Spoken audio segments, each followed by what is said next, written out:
বলছি আর কিছু নেই? হ্যাঁ, সারাদিন আমি রান্নাঘরে বসে থাকি তোমার জন্য।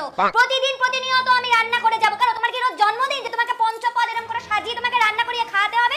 অফিসে যাচ্ছ মানুষ হালকা মাছের ঝোল ভাত খেয়ে যাও তা নয়। ভাত দিলাম, মাংস দিলাম, ঘি দিলাম, ইলিশ দিলাম, তাতেও তোমার পোষাচ্ছে না। আমি এত এত রান্না করব তো বাকি কাজগুলো করব না? তোমার পিছনে যদি 24 ঘন্টা চলে তাহলে ছেলের পিছনে কে খাটবে গো? ছেলেকে স্কুল দেওয়া, তাকে সকালবেলা খাওয়ানো, তাকে সব জায়গায় পৌঁছানো, সবকিছু মা একা করবে। আর বাপ কি করবে? এটা নেই ওটা নেই, সেটা খাবো ওটা খাবো, সারাক্ষণ খাই খাই খাই খাই লাগিয়ে রেখেছে। কোনোদিনও মনে হয়েছে যে বিকেলবেলা অফিস থেকে ফেরার পথে আমি একটু সিঙ্গারা নিয়ে আসি, একটু চপ নিয়ে আসি? কোনোদিন তো না। সব বউ করবে, বউ খাটবে। যদি মনে করি বিকেলবেলা কিছু খাবো, নিজেকে নিজে চাউ বানিয়ে খাওয়াতে হয়। কারণ তুমি কোনোদিন একটা পেরেছো চিকেন চাউমিন কিনে আনতে?